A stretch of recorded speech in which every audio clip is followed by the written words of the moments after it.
Hey, everybody, and welcome to an amazing case study with my buddy Bradley, who crushed it with copyandcontent.ai. And we're here to find out all his secrets and all the cool stuff that he did. So, welcome, Bradley. Appreciate you. Thanks for having me. So, tell everybody basically who you are and what you do. Okay. My name's Bradley Waldrop, and I have been doing professional engineering work for the last 40-ish years. And in my career, I've sold about 800 million to $1 billion worth of professional services. And the case study we're going to talk about is where we took some very simple genies and we turned them into a $219,000 contract in less than a month with very minor edits, and it was just a real nice opportunity for us to use some tools to streamline the process and get us to the finish line a lot quicker. That's awesome. So, who is your customer? Who is your avatar? Because I know it's not necessarily mom and pop businesses or that kind of stuff.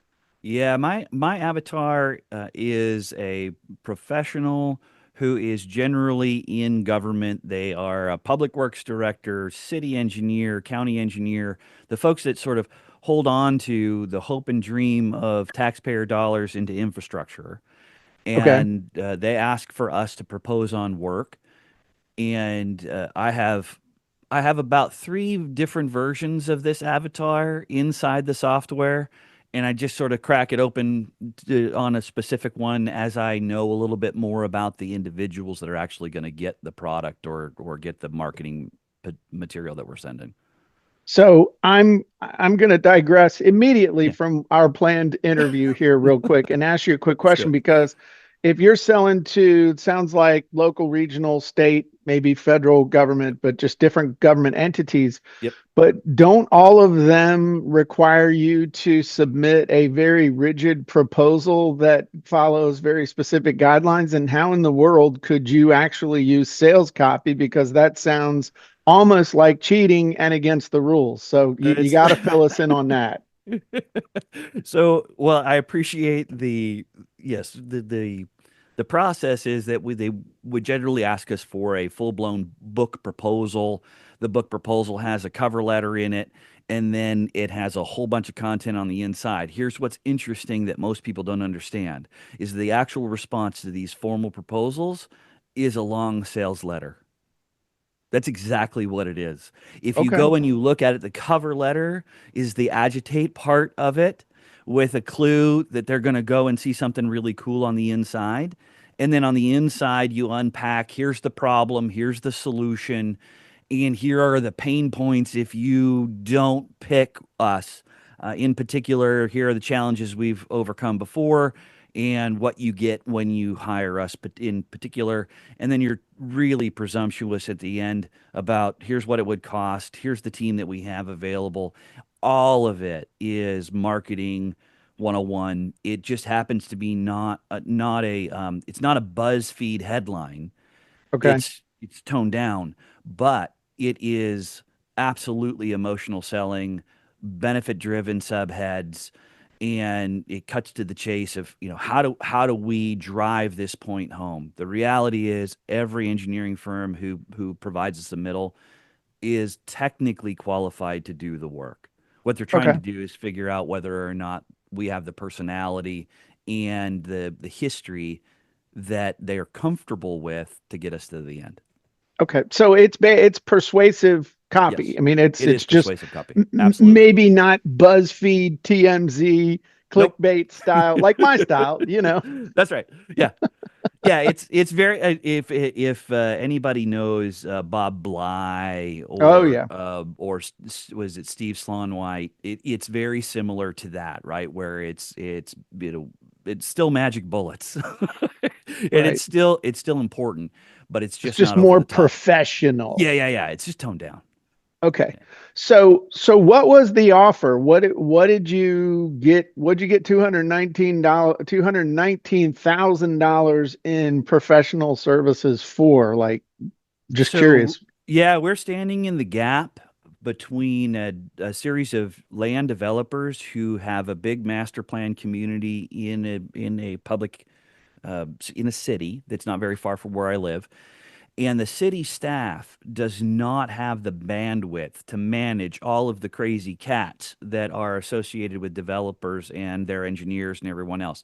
They just need someone to stand in the gap between them and the public agency, let them know, what your recommendations might be, review the technical items, and then work with staff to move the project forward. So it's a pretty simple assignment, and it's still, good money. So So that sounds like a consulting gig. it is. Yeah, we're Okay. we're going to be a consulting, or we are. They inked the deal this last week, but we're a consulting engineer that is providing project management services to the Okay. city.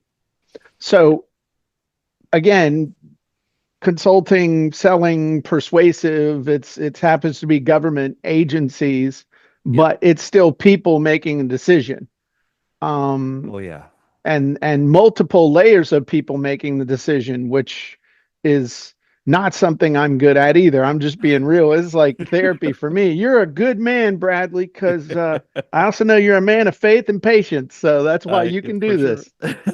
Uh, For sure. The other thing that's interesting about it is that much like many of the, say, direct mail pieces and things like that that have to get through the circular file filtering system, I have to get through a gatekeeper, and my gatekeeper has to see a cover letter, and in mhm. that cover letter, that lead has to be really, really strong.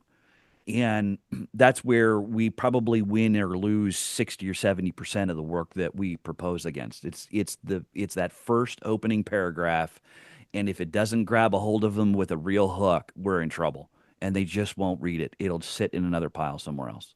So you mean to tell me that you could put in days, weeks, or months worth of work, put it all together, take it down to Kinko's, have it all bound up and purdy, have a neat cover on it.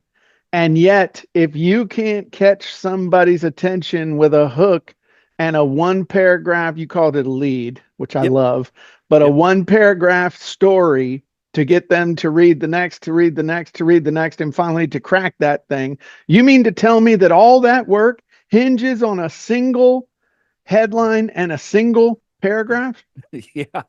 Yeah. In fact, sometimes it has to hinge on the paragraph itself because we're mandated what the subject line of the cover letter must be based on the requirements. So it's even harder. Okay. We have to grab a hold of them within the first 7 or 8 words. If we don't, we're in trouble. Yeah, So really the lead is actually in the true sense of the lead is the first sentence of the first paragraph. that's right. And you can't even do a headline. Nope, not generally. So we sneak them in when we can, but Sure. not generally. Yeah, And they for got sure. rules on formatting and all that Yep. other stuff too. So this stuff Yep. really has to stand on its own. Yes. So with all that, I mean, we don't have an RFP genie. We don't have a 50-page government proposal genie. We got a proposal genie in there, but that not this. So which No. genie did you use to create these magic words to help you to land this fat little contract? Yeah. So maybe to back up just a little bit, Okay.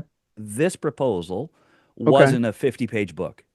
This Okay. proposal was a letter, Ooh. and for us, look, I book about $5.5 to $6 million worth of work a year regularly, right? So that means we're doing $500,000 a month. If we had to write a 50-page book for every one of those things, we would go broke. It's Okay. crazy.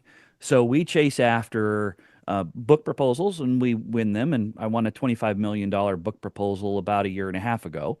And regularly we do those. But if we can get away with a letter, then that's where we want to be. So we put together, or I use the avatar that I currently have for Public Works professional who's looking to deliver amazing infrastructure for their community, right? Their focus is make me look good. And that's what we do.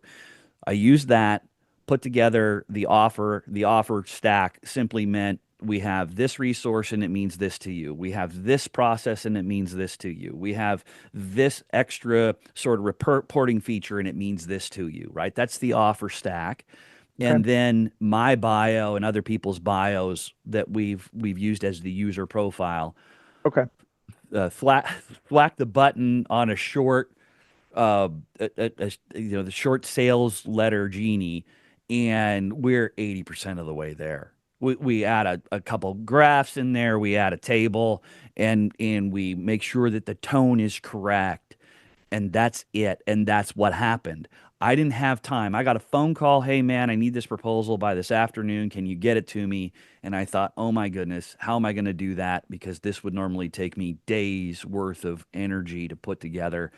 Put it in the put it in the short sales letter genie, hit the button, started editing that afternoon, incredibly confident, sent it out for a second set of eyes, which we generally do. Got back comments like, oh my goodness, this was great, how quickly, or how did you do this so fast? And I just simply said, just let's get it turned into the client and let's make it happen. Right, like, do we have to show everybody all the secrets? Do we? So what you're saying is copying content's your dirty little secret on the Oh, side. oh, absolutely. There are so many things that I use copy and content for, that it is the dark horse in what it is I do on a day-to-day basis. Yeah. That's awesome. So that was going to be one of the questions I had though. So literally you loaded an existing avatar, you Yes. put together a quick offer stack for Yep. this particular thing, Yep. and you had your existing user profile. And so you just loaded each one of those Yeah. three. And Yep. literally, if you do that, all you got to do is just hit the build button and then the genie wish and, Yep. choose the writing style and stuff.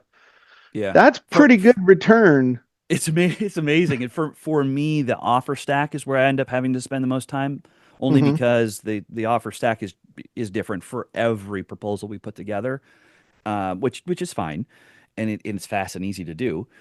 The other thing is, here's where I will say I really appreciate how you've put together the avatar component of it. I'm really well known for stealing people's work. Like, Okay. I'll go in and have a face-to-face meeting with the decision makers before a proposal, and I will steal the incumbent's work because I generally ask four questions. Those four Hmm. questions are almost identical to the heart and the meat of what it is you're asking the avatar for. Okay. And so I appreciate how you've put it together. While it's not the same set of questions, it still gets to the same information, and it's incredibly powerful. It's so powerful that I've turned it into my four $1 million questions. That's what I call it, because I send in young engineers or young project managers and say, just go ask these four and take a lot of notes. And they come out and go, oh my goodness, look at what I learned. And and that is a really good hook because now and everybody else watching this wants to know what those four questions are. Yeah, well, come by and ask. Maybe maybe I'll be able to weasel those out of you at some point. I bet when you say you're good at stealing other They're in people's here. work, oh, they're in your book, They're in my book. Yeah. the My Seller my Doer my book, Seller Playbook. Doer Playbook. Yeah. Chapter Okay. 12. The chapter 12 of this book is where everybody wants to go. I can tell you. That's like page 16 of Copywriting Secrets. It's like, yeah, okay, chapter 12. I got to go buy Bradley's book now. I'll send you a Um, copy. so have you ever used the easy button Yes, I in have. there at all? Yeah. Yeah. Did the easy button factor in with any of this stuff, or you already had it done? Not on this one, but I Okay. will tell you I really appreciate the fact that you've added that in, because it makes these sorts of exercises a lot faster. I think that I could put the answers to the four different questions into the box and hit the go button on the easy button, and it would fill out the avatar probably to a T. Just Okay. because I haven't tried that yet, but maybe on That'd this be a next one I fun will. that'd be a fun experiment. I'm gonna have to get your book, read chapter 12, and then I'll answer the questions and we'll see how it does. We'll get on and do another one. So interestingly enough, my one of my next question is how many people saw the offer? It sounds like one. Yeah, it had to go through eight different people in order Oh, for it to be selected, and when it first went, it went to four, and then and then in addition to that, there was a second approval process, and then ultimately ended up having to be seen by the developer as well. The developer had to be satisfied that they, because they're paying for part of it, and they okay. had to be satisfied that they were paying for something that was reasonable. So And this ended up, I mean, I know how much the thing kicks out. When you got Yeah. done and format and put in your stuff, this Yeah. couldn't have been more than like 4 pages long, 4 or 5 No, pages. I think the whole thing is a total of 5 pages to include the schedule and the fee structure of it. Yeah, it's really short. Okay. So, so if people don't believe that you can earn almost $250,000 on 4 or 5 pages, they got something else coming. No, I mean that's good stuff, man. I mean that's awesome. So you said you were 80% of the way there. You threw in Yep. some tables, you threw in a fee schedule, Yep. you threw in a couple other things, but as far Yep. as the main body of the text Yeah. itself, how much tweaking did you have to do to the actual copy itself? I did a very quick edit. I don't remember having to make wholesale changes. I think that if my memory serves correct, it was a cursory edit to make sure that we were in the ballpark, and then, hey man, turn off everything. Let's get focused and let's get all the way through it. I probably spent maybe 30 minutes total editing it and Okay. and adding tables and other things. So Okay. yeah, Cool. pretty That's great. pretty Hey, simple. 30 minutes to get that down I wish you would have hit the 250,000 mark. I'm sorry. I'll do better for you next time. Well, here's the other part of it is that the original fee was $440,000, and they Hmm. said, "Hey, look, how about this? We authorize half of it now and half of it later." So, Mm, if you want it to be over 250,000, it is, but I don't want to exaggerate. I mean, the reality is it's 200. The contract I have is 219,000. It'll okay. be another 219,000 in another year. So. Okay. And we'll probably have a genie for follow up. I mean, I don't know if that would be the cart closed genie or what, but we'll figure. Believe me, dude, I'll make sure we figure that out for you. So, Yeah. question now, this is Yeah. a little differently. So that was the total offer. Yep. When you're doing this stuff with governments, can you do any kind of order bumps or you ever do any one-time offers for them or You, anything like I that? I really appreciate this question because I was listening to I was listening to a couple podcasts, one with you and Stu, and then one was a Dan Kennedy from years and years and years ago. And it's interesting because in most of our proposals, most engineers don't do it. I do. I happen to have a section in there that says other services that may be required or other optional services. While you didn't ask us to do this and this and this and this, we can do all of these other things, and each one of them can complement what it is you've asked for us to do in the very beginning. And we convert about 30% of every one of those that I do into, hey, man, I just got your proposal. Can you just take that optional thing and make it part of the real service? Like, yeah, sure, no problem. Happy to. And so we leave a lot of money on the table as design professionals because we believe that our client really knows what they want, and they have not a clue sometimes of what they can get. And when we tell them what they can get, all of a sudden they are really happy. They don't have to go out for another, you know, uh, proposal and go through that rigmarole. They just add it to this one and they're good. Absolutely. I mean that it's people. I mean Yes. it's you Yeah. remember the remember the movie you're my age, so you remember the movie Trading Places with Oh Eddie yeah. Murphy Yep. when he was talking about, they were trading and they were waiting and they were talking about, hey, if I mess this up, my wife's not going to make love to me. I'm not going to be able to buy my kid the GI Joe with the Kung Fu grip. And No, what that part. I don't what remember that part, but that's awesome. but what he was saying was, no matter who you are, it's people. It's a Yeah. person making a decision. So you're like, oh, Yes. governments buy differently No, they than don't. companies. Nope, it's some dude or some dudette.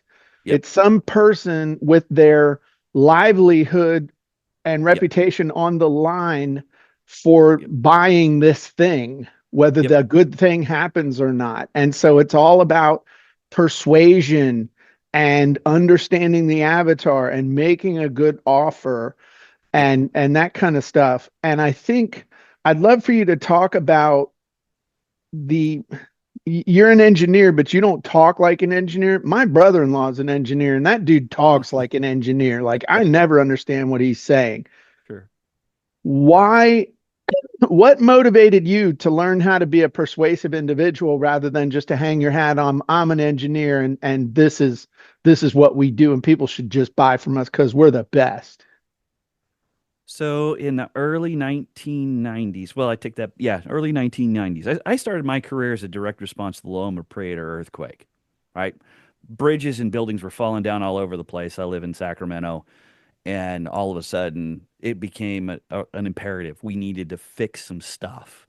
Well, that was fine. We spent a lot of money trying to do that over the next 4 or 5 years. And then all of a sudden, the bottom of the market fell out. And I realized as a young engineer, I needed to figure out how to sell my own work or I wouldn't have a job. I was sitting around waiting for somebody else to go compete. And then when they competed and they won, they would dole out the pieces that were available to me. And I was tired of being in a position in which I was concerned about my paycheck. And so as a young engineer, I just said, you know what, I got to figure this thing out. And about then is when I started really diving into, well, what does a good presentation look like in the middle of an interview? How do we put together these proposals? Is it graphics or is it words? Is it perspective or not? And all of a sudden I started to realize, hey, look, all of these other engineers are technically capable of delivering this too, but not everybody knows how to write. Let's figure out how to write in a way that grabs a hold of people's attention and tells them why it's important to them, and then allow them to choose us rather than trying to just flip a coin and say, hey man, I guess this is the way it is. That's not the way this business should be. This business should be, hey, here's the deal. With us, you have an exclusive offer. It looks nothing like anybody else's. And we promise to take amazing care of you. And it's been demonstrated over and over again. The biggest difference between what most other people are doing in the business to consumer versus business to government side of things is that many people get hung up on their own issue about money and whether or not my services or my product is worth it. I get the pleasure of working with people who are shopping with other people's money every day. And while they care, and some people are incredible stewards of taxpayer dollars, it's not their primary concern. Their primary concern is to make sure that they are taken care of as a human being, that they look good to their boss, that they are taken good care of within the community, and they're delivering safe, effective end products for their end users, which are taxpayers. And if we can appeal to that part of them, then all of a sudden we win. So let me ask you this. How would you estimate over the last 30 some years that decision to learn how to present, learn how to persuade, learn how to sell versus that's not a decision that most engineers choose to make. But Yep. but what impact has that had on your personal bottom line, your job security, and your family's life over the last 30 years? I'm serious. Yeah, no, I appreciate that. I have excelled in my career since I made that commitment. I have been the youngest partner in engineering firms. I have rung the closing bell at the NASDAQ because I represented the fastest growing internal business in a publicly traded national firm. Wow. I am recruited all the time to come and participate. I have sub-consultants wanting to jump onto my team because they know I can win. I attract staff because we get a chance to do once in a lifetime projects. I've worked on the Golden Gate Bridge, I-40 over the Mississippi, Bronx Whitestone in New York, big, massive projects that people don't get to participate in, all because I know how to persuade people to be able to understand what's in it for them when they look at our proposal. Technically, behind the scenes, it's the same people and it's all just engineers figuring out how math and science works. But at the end of the day, we got to take good care of people. And if we can take good care of people and they understand that in the promise that we're making when we deliver a proposal, it makes life very easy. And so for me, I've never had to worry about a job. I have my bank account has been flush and doing really well, and I really appreciate it.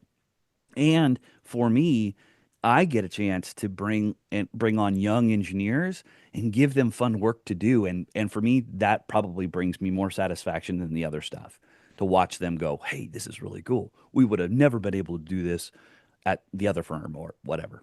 So yeah, it's been a lot of fun. That is awesome. And so then the question that someone might be thinking or someone might ask, okay, this dude's a pro. He's been doing this for whatever. What's he doing using this copying content thing? Why is he using this? Is this like Cracker Jack box stuff? It doesn't I don't know that I even could necessarily believe that software by that hillbilly looking Jim Edwards is gonna turn out something that would land a $200,000 contract. What is your opinion of the software? What would you say to someone who's like, I can't believe that the stuff's that good and that this dude would actually use it? Yeah, so it's really fascinating. You and I sort of touched on this when we chatted just to set up this meeting, and it was, hey, look, I did AWAI's six-figure copywriting course. I have read about as many books as I could find, Collier's and Halbert's and everyone else. And the reality is, that's really good stuff. Yeah, there you go. Yeah, and here's another one, boron letters, Oh yeah, right? I got that one. Like, I mean, How about there's this just one? You got this one? I don't have John Cable stuff. Oh, I bro, look, you got to I get got a this whole, one. s- yeah, I got a Yeah, whole yeah. stack of stuff over here, and here's the reality of it. It's very good in that there's theory associated with it, and it takes a whole lot of practice in order to figure it out. And even if you read through all of this stuff and how many times do you have, or how much time do you have to practice over and over and over and over again? The other option is to take all of that, assimilate it into one platform that goes through the steps and is proven in the process and gives you quality work that comes out. At the end of the quality work, it takes a minor edit and you send it out to the masses to make it sing. And it does. It works. And just to maybe reinforce this, not only am I doing this engineering thing, I am the director of operations and marketing for a SaaS startup. We're at about $400,000 recurring annual revenue. Will probably be about $2 to $3 million by the end of next year. I use this stuff every day. I use it to create content on the website. I do it for social media. I create advertisements. I do our demonstration stack. In the sort of let me demo this product. We use these tools all the time. It doesn't matter whether or not I'm selling to government or I'm selling a software package. We're using it for our professional associations. We I was just met with our communicate quote unquote communications team, ragtag bunch of volunteers, right? They're trying to figure out how to communicate with the masses, and they said, well, if you're after content, I think I got you sorted out. This won't be very difficult. You just give me the topics you want, and I'll give you an article in 5 minutes. In fact, while we were chatting, I did one, sent it over in the chat, and said here, and they went, "Wow, how did you do this so fast?" Well, got in content. That's how I did it, and it works. So rather than being focused on all of this crazy, copywriting and the process, focus on your business. Take good care of your clients. Take good care of your customers. And when you do, you now have a tool that can communicate, sell more, and develop that sort of tribe mentality. And it's something you don't have to worry about. Just go get your business done. Focus on what you need to focus on. Have you messed around with any other copywriting or content creation, AI tools or anything like that? Yeah, so I've done OpenAI. So I've been doing generative AI for about 3 years, in and out, doing different things. And I've tried email packages to just do email messages. I've tried packages just from OpenAI and ChatGPT. I've tried the sort of integrated tools that are, available to us. None of them, none of them mix this tried and true copywriting process with who the avatar really is, who the user really is, and what an offer stack might be to join them together. The tool that you have created solves so many problems that the other AI tools just can't even compare to. It just they're not even close.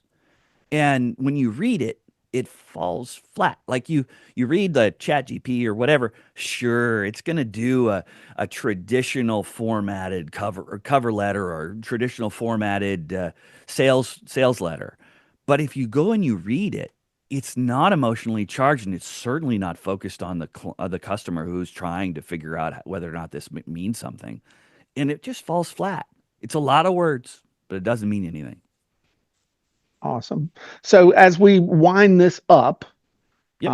what would you say to somebody who's either a newbie and or an experienced marketer or business person about your experience with copying content and anything else you'd want to tell them? Yeah, so there's so many people who are trying to find tools that work well. And what I would say is copying content is set up in a way that all you have to do is figure out most of the time you got to really kind of tune in to your avatar. And once you have that super tight, the rest of it is very easy. And now that now that Jim and the team has put together this easy button, oh my goodness, talk about getting a super tight avatar in no time at all. It's super easy, right? So now that you have all of these uh, elements that are sitting inside the system, you just need a little content. Fine. It's about click, click, click, and then go down to the bottom and click all the buttons. There are a few of us who do that. Just click them all, and then whatever you get, copy, paste it, and use it, and then move on. Because you can spend an eternity trying to figure out how to do it on your own, or you could just simply spend the time up front, figure out your avatar, go through your qualifications and what have you, and take care of your user, and then be creative on an offer stack, and you can test whatever you want. Just keep on going. It's it's amazing value for what we spend very little money on this software, and it's amazing value. Awesome. I appreciate you, man. Let's talk Yeah. about your book for a minute. Let's Okay. let's hold your book up. All right. Tell Here's my everybody book.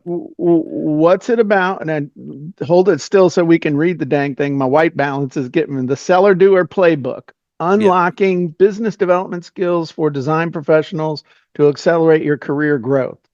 So tell me, who's your target market for that book? But you already got everybody wanting to read chapter 12, no matter what business they're in. So what's the story behind that book? How'd you get it done and all that good stuff? All right. So this book is focused on helping up and coming project engineers, project managers become seller doers, breaking them free of this cycle that happens inside these professional firms where you have the top tier partners who sell everything, get all the financial benefit of the sale, and then force everybody else in the company to have to do all the work.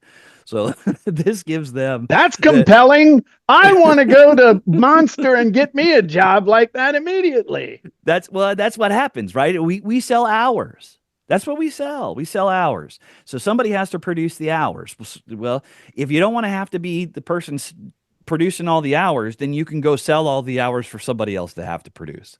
And you end up with some liberty in your career, as well as an opportunity to be able to grow and influence the organization in a way that you will never be able to do as a design engineer. It just doesn't work that way.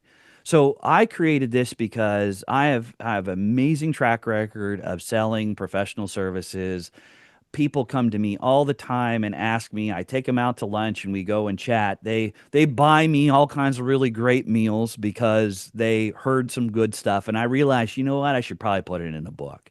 And in putting in a book, let me do what I can to simply go through the top 22 questions, top 23 questions that every professional is going to ask themselves, and unlock the secrets. I'm old enough in my career that giving somebody all the secrets doesn't change my trajectory whatsoever. Now I get a chance to help everybody else. So I used an 8 hour book sprint to do this book. And so in that process, all we're doing is figuring out what the content needs to be. And in the content, I created it by answering questions and speaking into my phone to answer questions. And then at the end of the day, with these amazing tools that you have, Jim, uh, we have chapters that are really close to being ready to publish. And I mean, so close that really minor edits. And if you have any sort of stylistic stuff that are in your own voice, you can kind of work through some of that stuff in the process as well. But most of the time, it's so close that it's like darn near ready to go Right. as soon as you do it. The other thing that was fascinating for me, and I've written multiple books with you, is your uncanny ability to be able to put together what chapters go where. The first book that I wrote took me 4 years to write, Hmm. and it was in the top 50 in Amazon, and it was painful. The following four books have all been done within 30 days. They've all made it into well into the top 50 of Amazon, most of them into the top 10. And they are fundamentally better books than the book that I first wrote that took me 4 years to do. So that's the hope in this book is to be able to connect with those folks and allow them to unlock their own career. And I couldn't have done it as quickly without the tools with copy and content at all. Not even That's close. awesome. Yeah. And that book did really well, and it's opening up new markets for you. And if nothing else, it's the ultimate credibility builder with the people that you're sending these persuasive Yeah, letters to. So, like, yeah, dude's an author. He's a great writer. He's got a track record. Let's just freaking hire him. Please let him say yes so we don't have to deal with any other yahoos and we don't understand what they're saying. yeah. That is awesome. So any other thoughts you'd like to share as we wrap this up? And I just want to express my deepest gratitude. Thank you. I'm going to reward you with a t-shirt.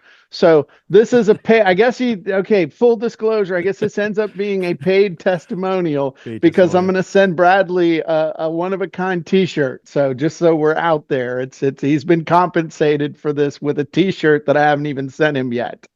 Yeah, so funny. Look, you don't need to send me a t-shirt. The compensation is the making the sales that I've already been making. So you're good. Here's the reality of it.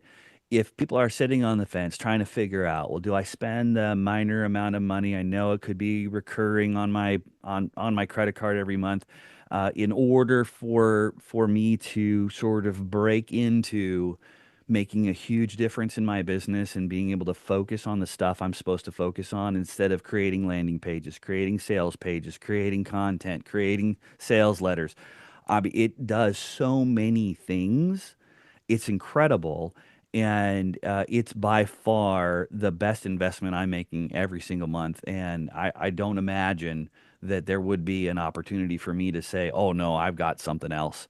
This is something that, when you guys pull it out of my credit card every month, that's good. That means I'm here for another month. Let's keep on going. And it works out well for me. I appreciate it. That's awesome. Thank you so much. And if people Yeah. want to Thanks go for get having your me. book, what's one more give the title one more time and tell them where they can get it. They can get the Seller Doer playbook from Amazon, or they can get it off of my website at bradleywaldrop.com. Awesome. Appreciate you. Thank you.